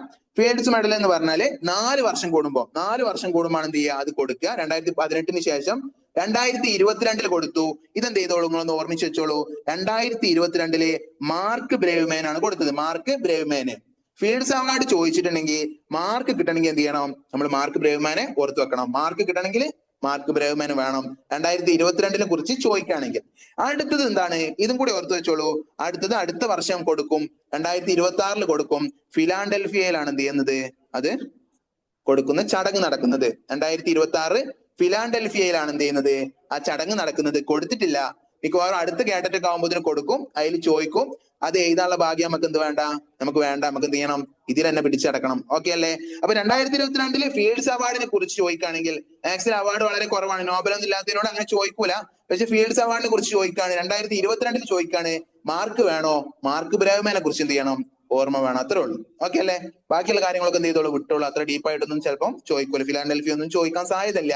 എന്നാലും എന്ത് ചെയ്യാം, ഒന്ന് ഓർമ്മിച്ച് വെക്കുക. ഓപ്ഷൻ കാണുമ്പോൾ എന്ത് ചെയ്തോളും, ഓർമ്മയിക്കോളും. ഓക്കെ അല്ലേ? അടുത്ത ചോദ്യത്തിലേക്ക് കടക്കാം. താഴെ കൊടുത്തവയിൽ ടീച്ചിങ് മാനുവലിന്റെ പ്രതികരണ പേജിൽ ഉൾപ്പെടുത്താൻ കഴിയാത്തത് ഏത്? എല്ലാവരും ടീച്ചർമാരാണ്. പ്രതികരണ പേജൊക്കെ ഇഷ്ടം പോലെ എഴുതായിരിക്കും. പ്രതികരണ പേജിൽ ഉൾപ്പെടുത്താൻ കഴിയാത്തത്, ഞാൻ പറഞ്ഞ എപ്പോഴും ഇവിടെ ശ്രദ്ധിക്കണം. ടൈലന്റ് എന്ത് ചെയ്യണം, എപ്പോഴും ശ്രദ്ധിക്കണം. കഴിയാത്തതാണ് ചോദിച്ചത്. കുട്ടികളുടെ പ്രതികരണം ഉറപ്പായിട്ടും പ്രതികരണ പേജിൽ എന്ത് ചെയ്യണം, കുട്ടികളുടെ പ്രതികരണം വേണം. ഓപ്ഷൻ കമന്റ് വരുന്നുണ്ട്, അത് കറക്റ്റ് ആണ്. ഓപ്ഷൻ ബി നോക്കാം. ടേം മൂല്യനിർണ്ണയത്തിന്റെ ഭാഗമായി ലഭിച്ച ഗ്രേഡുകൾ. ഗ്രേഡുകൾ നമ്മൾ എന്ത് ചെയ്യുന്നില്ല, ടീച്ചിങ് മാനുവലിൽ ഉൾപ്പെടുത്തുന്നില്ല. പകരം എന്താണ്, പകരം എവിടെയാണ് നമ്മൾ ഗ്രേഡുകൾ രേഖപ്പെടുത്തല്? എവിടെയാണ് നമ്മൾ ഗ്രേഡുകൾ രേഖപ്പെടുത്തല്? ഒന്ന് കമന്റ് ചെയ്യോ. അങ്ങനെ ചോദിച്ചാല് ഗ്രേഡുകൾ എവിടെയാണ് രേഖപ്പെടുത്തല്? പ്രോഗ്രസ് റിപ്പോർട്ടിലാണ് എന്ത് ചെയ്യുന്നത്, നമ്മൾ ഗ്രേഡുകൾ രേഖപ്പെടുത്താറുള്ളത് സാധാരണ, അല്ലെ? നമ്മൾ എന്ത് ചെയ്യുന്നില്ല, ഒരിക്കലും ടീച്ചിങ് മാനുവലിൽ ഗ്രേഡ് ആഡ് ചെയ്യുന്നില്ല. അതുകൊണ്ട് ഓപ്ഷൻ ബി ആണ് ടീച്ചിങ് മാനുവലിൽ ഉൾപ്പെടുത്താൻ കഴിയാത്തത്. സിയും ഡിയും എന്ത് ചെയ്യാം, പെട്ടെന്ന് നോക്കാം. പഠന പ്രവർത്തനവുമായി ബന്ധപ്പെട്ട ടീച്ചറുടെ സ്വയം വിലയിരുത്തൽ എന്ത് ചെയ്യണം, ടീച്ചിങ് മാനുവലിൽ വേണം. പിന്നെന്ത് ചെയ്യണം, പഠന പ്രവർത്തനത്തിന്റെ മികവും പരിമിതികളും ടീച്ചർക്ക് വിലയിരുത്താനും അതുപോലെ തന്നെ കുട്ടികൾക്ക് എത്രത്തോളം അത് കിട്ടി എന്നുള്ളത് നോക്കാൻ എന്ത് ചെയ്യണം, അത് ആവശ്യമാണ്. അതുകൊണ്ട് അതൊക്കെ ടീച്ചിങ് മാനുവലിൽ ഉള്ളതാണ്. ഓപ്ഷൻ ബി ആണ് എന്ത്, അതിലില്ലാത്തത്. അതുകൊണ്ട് ബി ആണ് കറക്റ്റ് ആൻസർ. അടുത്ത നോക്കൂ. ചുവടെ കൊടുത്തവയിൽ നിരന്തര വിലയിരുത്തലിന്റെ ഉദ്ദേശ്യമായി പരിഗണിക്കുന്നത്, ഉദ്ദേശ്യമായി പരിഗണിക്കാത്തത് എന്ത് ചെയ്തു, നേരത്തെ ഒരു പേപ്പറിൽ ചോദിച്ചു. ഇവിടെ എന്താണ്, നിരന്തര വിലയിരുത്തലിന്റെ ഉദ്ദേശ്യമായി പരിഗണിക്കുന്നതാണ് ചോദിക്കുന്നത്. നോക്കിക്കോളൂ. പഠിതാവിനെ മറ്റു കുട്ടികളുമായി താരതമ്യം ചെയ്യുക, കമ്പാരിസൺ ഒരിക്കലും പാടില്ല. ഓപ്ഷൻ എ എന്താണ്, അപ്പം തന്നെ നമുക്ക് തെറ്റിടാം. കുട്ടികളുടെ തെറ്റുകൾ കണ്ടെത്തി ശിക്ഷിക്കുന്നതിന് ശിക്ഷ ഒരിക്കലും നമ്മൾ എന്ത് ചെയ്യുന്നില്ല, പ്രോത്സാഹിപ്പിക്കുന്നില്ല. അതുകൊണ്ട് ഓപ്ഷൻ ബി തെറ്റാണ്. പിന്നെന്താണ്, ഓപ്ഷൻ സി നോക്കൂ. കുട്ടികളുടെ പഠന പ്രശ്നങ്ങൾ കണ്ടെത്തി പരിഹാര പ്രവർത്തനങ്ങൾ നൽകുന്നതിന് വളരെ എന്താണ്, ഉചിതമായ ഒരു ഉത്തരമാണ്. നിരന്തര വിലയിരുത്തലിന്റെ ഉദ്ദേശമായിട്ട് വരുന്നതാണ്. ഓപ്ഷൻ സി ആണ് എന്ത് ചെയ്യുന്നത്, കറക്റ്റ് ആൻസർ ആയിട്ട് വരുന്നത്. ഓപ്ഷൻ ഡി കൂടെ നോക്കാം. എന്താണ്, കുട്ടികളെ തരം തിരിക്കുക, അതും എന്താണ്, ഒരു ടീച്ചർ ഒരിക്കലും ചെയ്യാൻ പാടില്ലാത്തതാണ്. അതുകൊണ്ട് ആണ് പറയേണ്ടത് ഓപ്ഷൻ സി ആണ് എന്ത് ചെയ്യുന്നുണ്ടത്, നമുക്ക് കറക്റ്റ് ആൻസർ ആയിട്ട് വരുന്നത്. നോക്കിക്കോളൂ. അടുത്ത ചോദ്യം നോക്കിക്കോളൂ. ഒരു ഗണിത ക്ലാസ്സിൽ നല്ല ടീച്ചർ സ്വീകരിക്കേണ്ട രീതി അല്ലാത്തത്. ശ്രദ്ധിക്കണേ, നല്ല ടീച്ചർ സ്വീകരിക്കേണ്ട രീതി അല്ലാത്തതാണ് ചോദിച്ചത്. രീതി അല്ല ചോദിച്ചത്, അല്ല. ഓക്കെ, മനസ്സിലായോ? നോക്കൂ. ഓപ്ഷൻ എ നോക്കൂ. എല്ലാ ഗണിത പ്രശ്നങ്ങളും ടീച്ചർ സ്വയം നിർദ്ധാരണം ചെയ്തു കൊടുക്കുന്നു. ഓപ്ഷൻ എ തന്നെ എന്താണ്, നല്ല ടീച്ചറുടെ ഒരു സ്വഭാവമായിട്ട് പറയാൻ പറ്റൂല. കാരണം എന്താണ്, ടീച്ചർ ഒറ്റയ്ക്ക് ടീച്ചർ ബ്രില്യൻസ് കാണിക്കാനുള്ളതല്ല എന്ത് ക്ലാസ് റൂം. കുട്ടികളാണ് എന്ത് ചെയ്യേണ്ടത്, ചെയ്യേണ്ടത്. കുട്ടികൾക്ക് കൈത്താങ് കൊടുക്കണം, കുട്ടികൾക്ക് സ്കഫോൾഡിങ് കൊടുക്കണം. നമ്മൾ നിരന്തരമായിട്ട് പറയുന്ന സാധനമാണ്. അതുകൊണ്ട് ബാക്കിയുള്ള ഓപ്ഷനൊന്നും ഞാൻ പോകുന്നില്ല. ഓപ്ഷൻ എ എന്താണ്, തെറ്റാണ്. അതുകൊണ്ട് ഓപ്ഷൻ എ തന്നെയാണ് നമ്മുടെ ഇവിടുത്തെ കറക്റ്റ് ആൻസർ ആയിട്ട് വരുന്നത്. ഒരു നല്ല ഗണിത ടീച്ചർ ഒരിക്കലും മൊത്തം ചോദ്യങ്ങൾ എന്ത് ചെയ്യില്ല, ക്ലാസ്സിൽ നിർദ്ധാരണം ചെയ്ത് കൊടുക്കൂല. നോക്കൂ, അടികളൊക്കെ നോക്കൂ. ചിന്തയുടെ ഗണിതവൽക്കരണം, ഇത് വളരെ ഇമ്പോർട്ടന്റ് ആണ്. പ്രശ്നങ്ങളുടെ ഉത്തരത്തിൽ എത്തിച്ചേരാൻ കുട്ടികളെ സഹായിക്കുക, സ്കഫോൾഡിങ്, സർഗാത്മക ചിന്ത, ക്രിയേറ്റീവ് എന്താണ് തിങ്കിങ് ഒക്കെ വളരെ എന്താണ് ആപ്റ്റ് ആയതാണ് നല്ലൊരു ടീച്ചർക്ക്. അടുത്ത ചോദ്യം നോക്കൂ. ഒരു നല്ല ഗണിത പാഠപുസ്തകത്തിനുള്ള സവിശേഷതകളിൽ പെടാത്തത്. എപ്പോഴും പെടാത്തതാണ് ചോദിക്കുന്നത് കൂടുതലും. ഇവർക്ക് അതാണ് ഇഷ്ടം തോന്നുന്നുണ്ട്, അല്ലെ?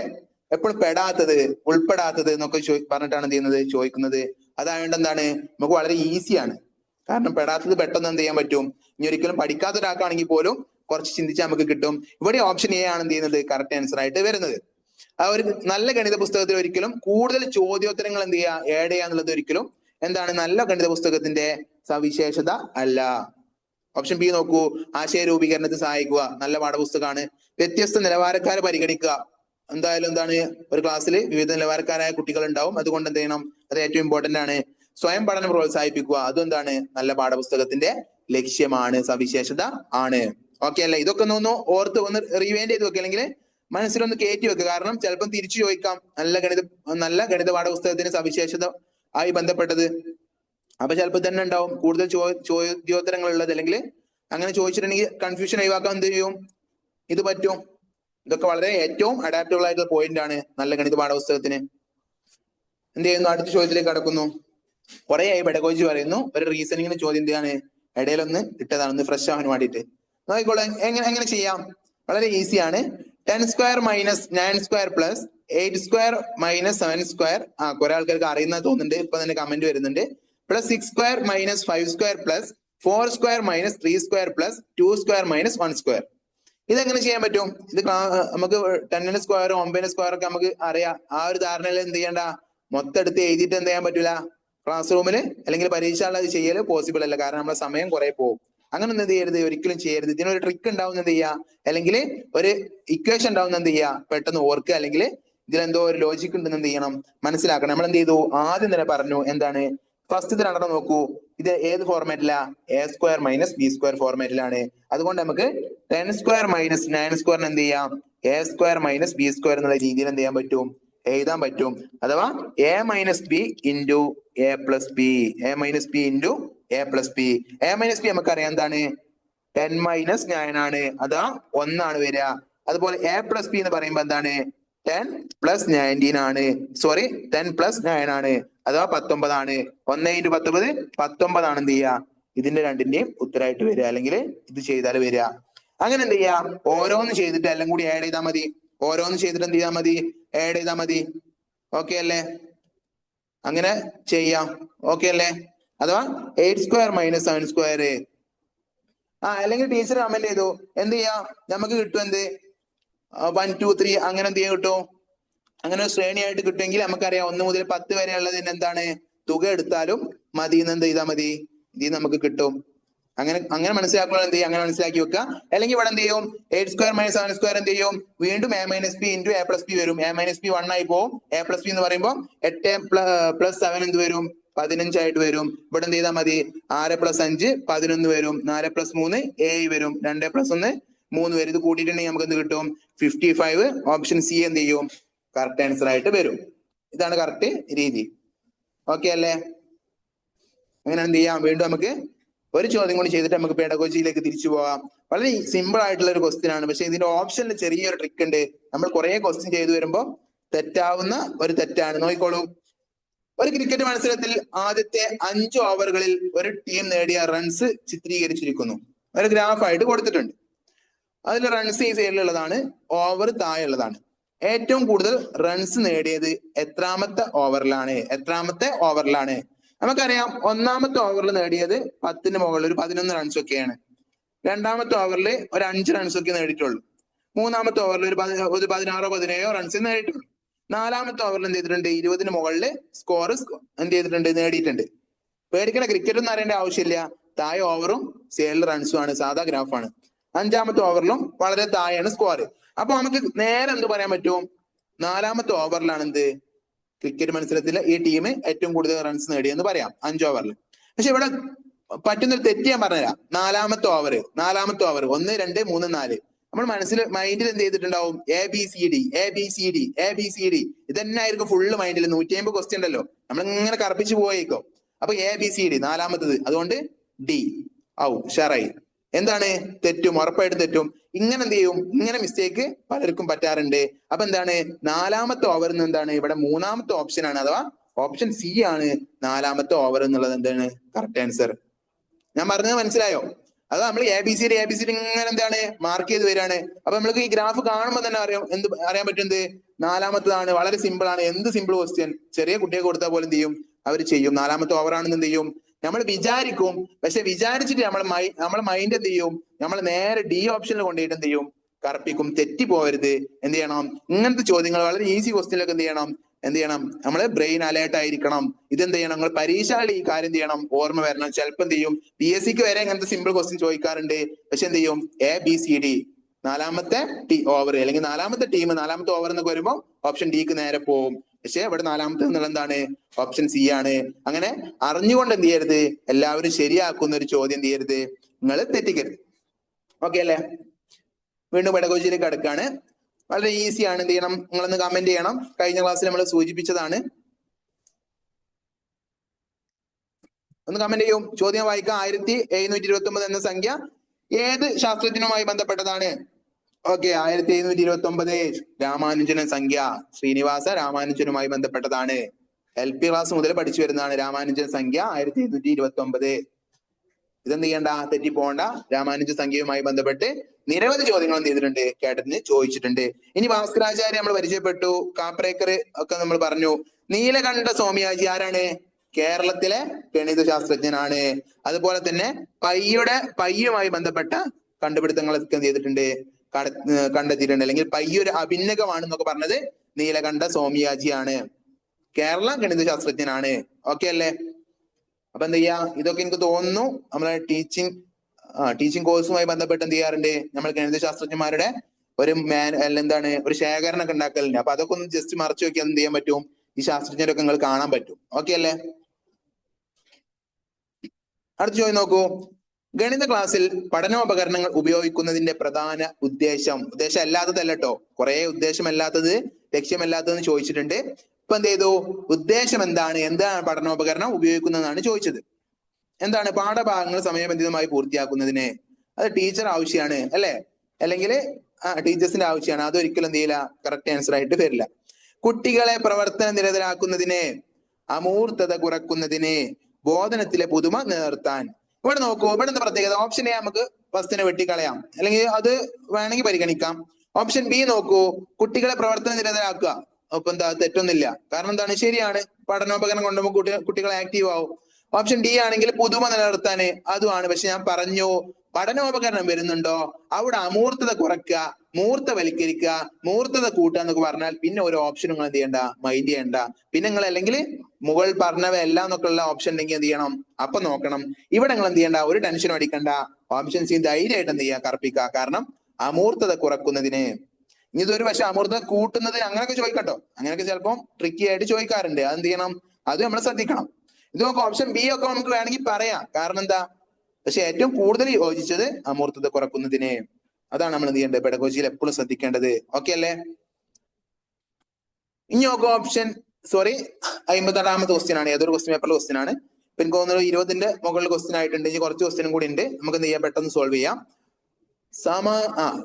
ഓപ്ഷൻ കമന്റ് വരുന്നുണ്ട്. കറക്റ്റ് ആണ്, ആൻസർ കറക്റ്റ് ആണ്.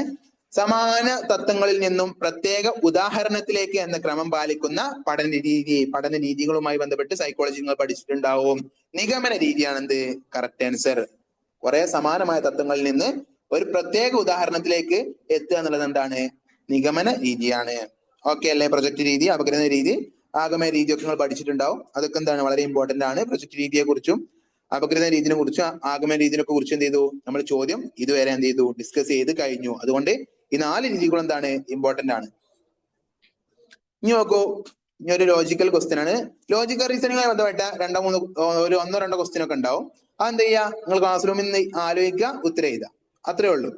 ഓപ്ഷൻ ബി ഒക്കെ വരുന്നുണ്ട്, നോക്കാം. നമുക്ക് നോക്കാം. നോക്കിക്കോളൂ. 6x - 1 എന്നത് ഒരു ഒറ്റ സംഖ്യയാണ്. അതിന്റെ ഒരു ഒരു സമവാക്യം കൊടുത്തിട്ടുണ്ട്. അങ്ങനെയാണെങ്കിൽ തൊട്ടടുത്ത ഒറ്റ സംഖ്യ ഏത്? നമുക്കറിയാം എന്ത്, ഒറ്റ സംഖ്യയുടെ പ്രത്യേകത എന്താണ്, ഒന്ന് ഇടവിട്ടിട്ടാണ് എന്ത് ചെയ്യുക, ഒറ്റ സംഖ്യ ഉണ്ടാവുക. ഇരട്ട സംഖ്യ ആണെങ്കിലും അങ്ങനെയാണ്. 6x - 1 ആണ് എന്ത്, നമ്മളൊരു സംഖ്യ, ഒറ്റ സംഖ്യ.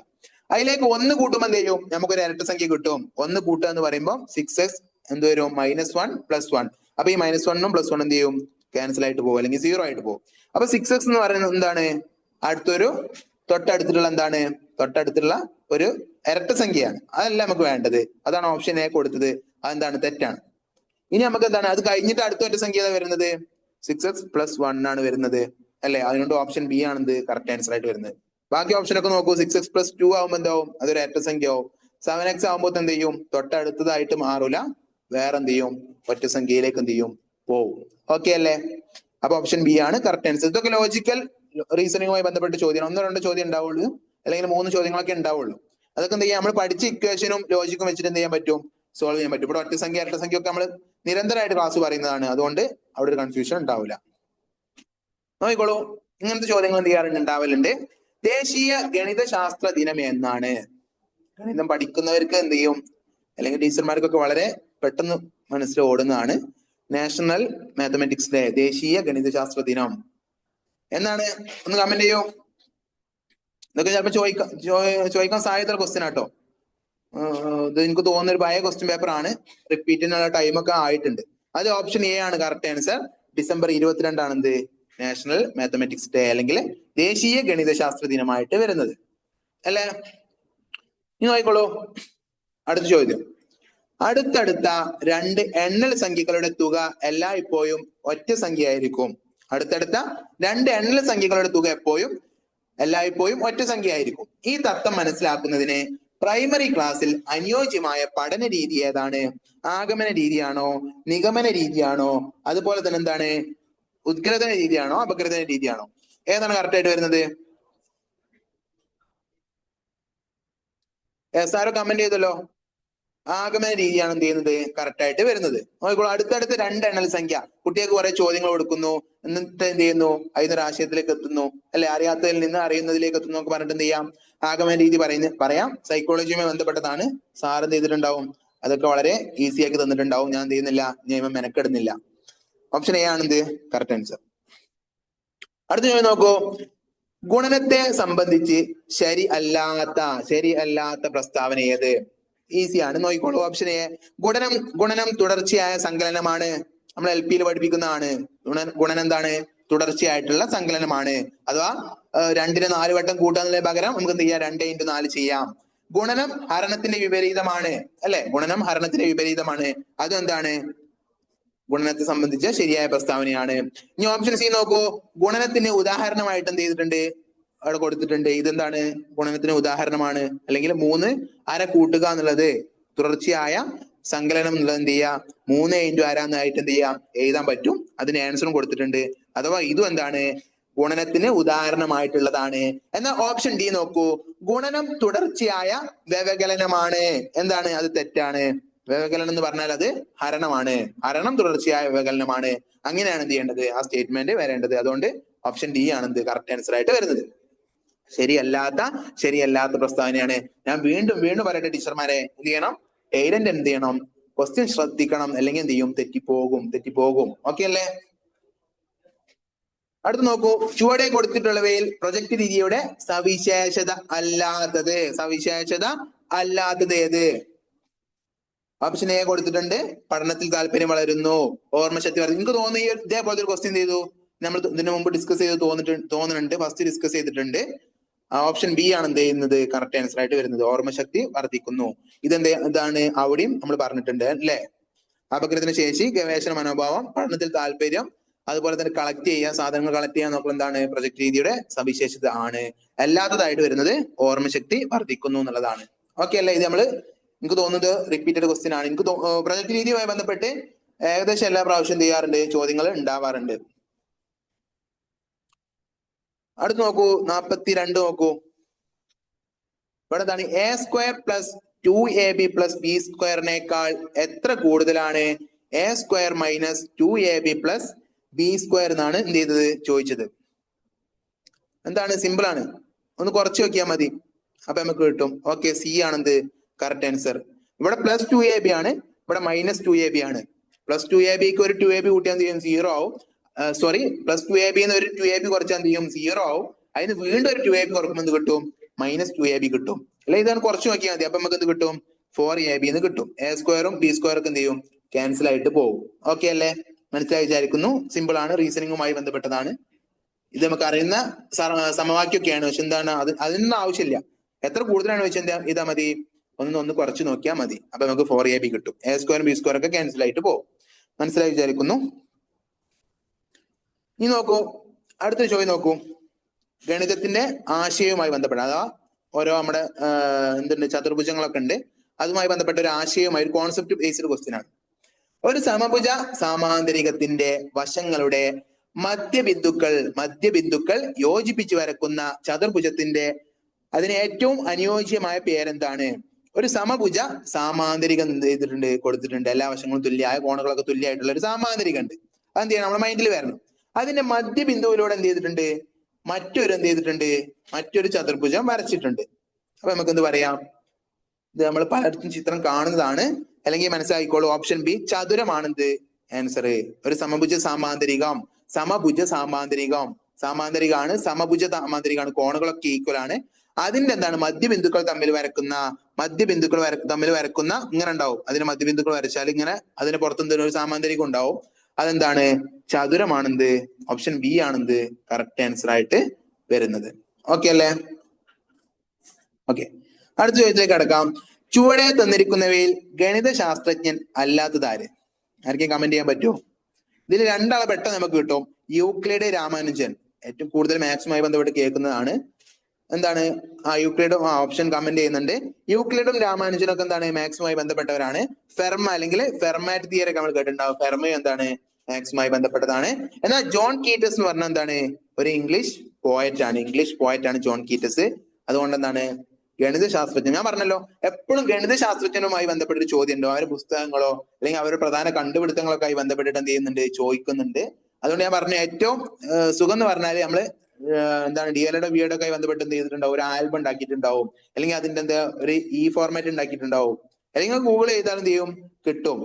ഓക്കെ അല്ലേ?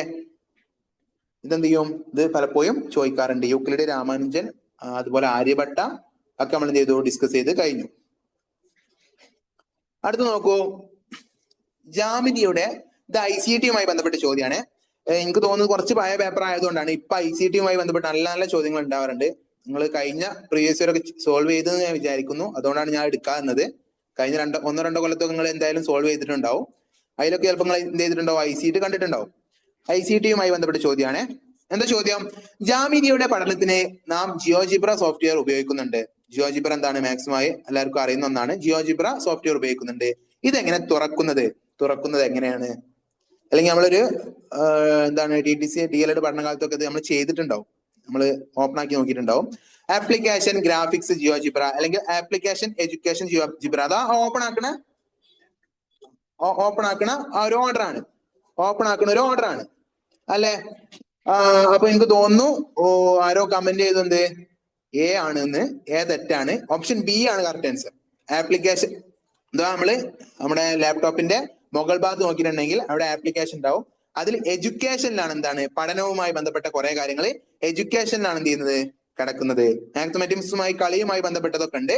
അതെന്ത് ചെയ്യുക, ഞങ്ങൾ നോക്കുക. ഇതെന്താണ്, ഓപ്ഷൻ B ആണ് എന്ത് ചെയ്യുന്നത് കറക്റ്റ് ആൻസർ ആയിട്ട് വരുന്നത്. Application education GeoGebra. ഓക്കെ അല്ലേ? ICT എന്താണ് കുറച്ച് ഇമ്പോർട്ടന്റ് ആണ്. ഇപ്പൊ എന്ത് ചെയ്യുന്നുണ്ട്, നമ്മുടെ പഠന പദ്ധതിയിലൊക്കെ ഉൾപ്പെടുത്തിയിട്ടുള്ള നിരന്തരമായിട്ട് ഉപയോഗിക്കുന്ന ഒന്നാണ്. എന്ത് ചെയ്യുന്നില്ല, കൂടുതൽ വിശദീകരിക്കുന്നില്ല. അതൊന്ന് എന്ത് ചെയ്യുക, സമയം ഉണ്ടെങ്കിൽ എന്ത് ചെയ്യുക, ഒന്ന് ജസ്റ്റ് ഒന്ന് മറിച്ചു നോക്കാം. വീണ്ടും രാമാനുജൻ വന്നു. ഞാൻ പറഞ്ഞല്ലോ രാമാനുജൻ എന്ത് ചെയ്യുന്നുണ്ട്, ഇവർ വല്ലാതെ ചോദിക്കുന്നുണ്ട്. ഗണിതശാസ്ത്രജ്ഞൻ എന്ത് ചെയ്യുന്നുണ്ട്, എല്ലാ ക്വസ്റ്റ്യൻ പേപ്പറിലും മിനിമം ചോദിക്കുന്നുണ്ട്. ഓപ്ഷൻ C ആണ് 1729. രാമാനുജ സംഖ്യ 1729. എനിക്ക് ഉറപ്പാണ് നമ്മളെ ക്ലാസ് ഇരുന്ന ഒരു കുട്ടിയും ഇതിന് തെറ്റിക്കൂല. കാരണം അത്രയും തവണ കഴിഞ്ഞ ക്ലാസ്സിലും പറഞ്ഞു, ഈ ക്ലാസ്സിലും പറഞ്ഞു. ഈ ക്ലാസ്സിൽ എനിക്കൊന്ന് രണ്ടാമത്തെ തൊട്ടാ പറയുന്നത്. ഇതിനൊരു പ്രശ്നം എന്താ അറിയോ, ഈ ഓപ്ഷനൊക്കെ നോക്കി 7, 1, 2, 9 എന്നുണ്ട്, 3 ഓപ്ഷനിലുണ്ട്. അപ്പൊ ഇത് കറക്റ്റ് ആയിട്ട് പഠിക്കാത്ത ഒരാൾക്ക് ഓപ്ഷൻ B-യും C-യും ഒക്കെ ചിലപ്പോൾ കൺഫ്യൂഷൻ ആവും. 1, 7, 9, 2 ഒക്കെ ഞാൻ കണ്ടതാണ്. നമ്മളെ സംബന്ധിച്ചിടത്തോളം അത് പ്രയാസമല്ല. ഓപ്ഷൻ C 1729 ആണ് എന്ത് രാമാനുജ സംഖ്യ. ഓക്കെ അല്ലേ? അടുത്ത ചോദ്യത്തിലേക്ക് കടക്കുന്നു. ചുവടെ കൊടുത്തിരിക്കുന്നവയിൽ ഗണിതശാസ്ത്രത്തിലെ പ്രക്രിയാശേഷി അല്ലാത്തത് പ്രശ്ന പരിഹരണം എന്താണ്, പ്രക്രിയാശേഷിയാണ് അല്ലെ? യുക്തിചിന്തനം, സങ്കലനം, സാമാന്യവൽക്കരണം. ഏതാണ് കറക്റ്റ് ആയിട്ട് വരിക? ഓപ്ഷൻ B കൊടുത്തിട്ടുണ്ട്. ഇതിലേതാ വരിക? ഇതൊക്കെ മാത്സുമായി ബന്ധപ്പെട്ടതാണ്. അതുകൊണ്ട് ഞാൻ ടിക്കറ്റ് എടുത്ത് കേട്ടോ. ഇതൊക്കെ ശരിയാണെന്ന് വിചാരിക്കരുത്. പ്രക്രിയാശേഷിയാണ്. പ്രക്രിയാശേഷിയുടെ ക്ലാസ് ഞാൻ എടുത്തിരുന്നു വിചാരിക്കുന്നു. പ്രക്രിയാശേഷിയിൽ പ്രശ്ന പരിഹരണം വരുന്നുണ്ട്, യുക്തിചിന്തനം വരുന്നുണ്ട്, സാമാന്യവൽക്കരണം വരുന്നുണ്ട്. സങ്കലനം എന്താണ്, മാത്സിൽ ഒരു ക്രിയ ആയിട്ടാണ് നമ്മൾ എന്ത് ചെയ്യുന്നത്. ഒരിക്കലും പ്രക്രിയ ശേഷിയല്ല. ഓക്കെ അല്ലേ? പ്രക്രിയാശേഷി എന്ത് ചെയ്യണം, ഒന്ന് മനസ്സിലാക്കി വെക്കണം. സങ്കലനം പ്രക്രിയാശേഷിയല്ല. ഓപ്ഷൻ C ആണെന്ത് പ്രക്രിയാശേഷി അല്ലാത്തത്. ഓക്കെ അല്ലേ? സാമാന്യവൽക്കരണം, യുക്തിചിന്തനം, പ്രശ്നപരിഹരണം. ഇത് നമ്മൾ എഡ്യൂബ്ലിറ്റ്സിലുള്ള കുട്ടികൾക്ക് അറിയാം. നമ്മൾ എന്ത് ചെയ്തിട്ടുണ്ട്, ക്ലാസ് എടുത്തിട്ടുണ്ട്. പെഡഗോജിയുമായി ബന്ധപ്പെട്ട് വളരെ കുറച്ച് ക്ലാസ് എടുത്തിട്ടുള്ളൂ. അതിലൊരു ക്ലാസ് എന്താണ്, പ്രക്രിയാശേഷിയുമായി ബന്ധപ്പെട്ടതാണ്. ഓക്കെ, അപ്പൊ ഇത്രയും കാര്യങ്ങളാണ് എന്ത് ചെയ്യുന്നത് നമ്മൾ ഇന്നത്തെ ഒരു ക്ലാസ് പറയുന്നത്. എനിക്ക് തോന്നുന്ന സമയം ഏകദേശം ആയിട്ടുണ്ട്. നമുക്ക് എന്ത് ചെയ്യാം, പെഡഗോജി ആയതുകൊണ്ട് എനിക്ക് തോന്നുന്നു ഇന്നത്തെ ക്ലാസ് ഒരു 40-ലധികം ക്വസ്റ്റ്യൻ നമ്മൾ ഡിസ്കസ് ചെയ്തു. പെഡഗോജിയുടെ മേഖല എന്ത് ചെയ്യണ്ട, നിങ്ങൾ വല്ലാതെ എന്ത് ചെയ്യണ്ട, ബുദ്ധിമുട്ടേണ്ട കാര്യം ഉണ്ടാവില്ല. നിങ്ങൾ ഏത് ICT-യോ അതുപോലെ ഗണിതശാസ്ത്രജ്ഞര്, പ്രക്രിയാശേഷി, അതുപോലെ തന്നെ രീതികളൊക്കെ ഉണ്ടല്ലോ, സൈക്കോളജിയുമായി ബന്ധപ്പെട്ട കുറെ കാര്യങ്ങൾ പറഞ്ഞു. അതൊക്കെ നീ ഒന്ന് സമയം കിട്ടുകയാണെങ്കിൽ റീവൈൻഡ് ചെയ്ത് നോക്കുക. ഞാൻ വീണ്ടും പറയുന്ന ടീച്ചർമാർ എന്താണ്, നിങ്ങൾ എന്ത് ചെയ്യുക, ഫുൾ കോൺഫിഡന്റിൽ പോവുക. ഇനിയിപ്പോ അടുത്ത കൊല്ലം നോക്കാന്നുള്ളൊരു മൈൻഡ് എന്ത് ചെയ്യരുത്, പരീക്ഷ ഒരിക്കലും നിങ്ങൾക്ക് ഉണ്ടായിരുത്. ഈ കൊല്ലം പോയി ക്വസ്റ്റ്യൻ പേപ്പർ കണ്ടപ്പോ. ഞാൻ പറയട്ടെ, ചില ഏരിയ എന്ത് ചെയ്യും അവർ മനഃപൂർവ്വം, അല്ലെങ്കിൽ ഒരു പരീക്ഷന്റെ രീതിയാണ്, PSC ആണെങ്കിലും കാറ്ററ്റ് ആണെങ്കിലും, ഒന്നെങ്കിൽ മാത്സോ സയൻസോ സൈക്കോ ഏതെങ്കിലും ഒരു ഏരിയ അവർ ടഫാക്കും. അത് പരീക്ഷന്റെ ഒരു രീതിയാണ്. അപ്പൊ മാത്സ് ടഫായി, സൈക്കോളജി ടഫായി, ഇനി കിട്ടൂല എന്ന് എന്ത് ചെയ്യരുത് നിങ്ങൾ വിചാരിക്കരുത്. ബാക്കിയുള്ളത് എന്ത് ചെയ്യുക, മാക്സിമം പിടിക്കുക. ഇതിൽ എന്ത് ചെയ്യുക, മാക്സിമം നിങ്ങൾ എന്ത് ചെയ്യുക, സോൾവ് ചെയ്യുക. മാത്സ് ഒന്നും അത്ര ബുദ്ധിമുട്ടാക്കൂല. ഒരു 15-20 മാർക്ക് സുഖമായിട്ട് എന്ത് ചെയ്യാൻ പറ്റും, മാത്സിൽ നമുക്ക് സ്കോർ ചെയ്യാം. 25 തന്നെ എന്ത് ചെയ്യണം, എല്ലാവരും എന്ത് ചെയ്യണം, സ്കോർ ചെയ്യണം. എല്ലാവരും ഈ പ്രാവശ്യത്തെ കാറ്ററ്റ് 100% എന്ത് ചെയ്യണം, വിജയം ഉണ്ടാവട്ടെ എന്ന് എന്ത് ചെയ്യുന്നു, ഞാൻ ആശംസിക്കാണ്. ഞാൻ വീണ്ടും പറയും, നിങ്ങൾക്ക് ഇനി സമയം ഉണ്ട് എന്ത് ചെയ്യുക, PVക്ക് മാക്സിമം ചെയ്ത് നോക്കുക. അതുപോലെ നിങ്ങൾക്ക് അറിയാത്തത് മാത്രം ഇവന്റ് ചെയ്ത് നോക്കുക. ഞാൻ വീണ്ടും പറയട്ടെ, നിങ്ങൾക്ക് എന്താണ്, ഒന്നും അറിയാത്തവരല്ല, ആരും ഒന്നും അറിയാത്തവരല്ല, എല്ലാവർക്കും എന്തൊക്കെയോ ഒക്കെ അറിയാം. എല്ലാവരും എന്താണ്, ഫുൾ കോൺഫിഡന്റിൽ ഇരിക്കുക. എല്ലാവർക്കും എന്ത് ചെയ്യാണ്, ഞാൻ ഓൾ ദി ബെസ്റ്റ് പറയാണ്. ഇനി മാത്സിന്റെ ക്ലാസ് ഉണ്ടാവുമോ എന്നറിയില്ല, പറ്റുകയാണെങ്കിൽ ഒന്നും കൂടി എടുക്കാം. അല്ലെങ്കിൽ എന്ത് ചെയ്യുക, മാത്സ് ഒക്കെ വളരെ ഉഷാറായിട്ട് എന്ത് ചെയ്യുക, എല്ലാവരും എഴുതുക. എല്ലാവർക്കും ഞാൻ പറഞ്ഞ പോലെ 100 മാർക്കിന് കിട്ടട്ടെ എന്ന് പ്രതീക്ഷിക്കുന്നു. അപ്പോൾ all the best. Thank you.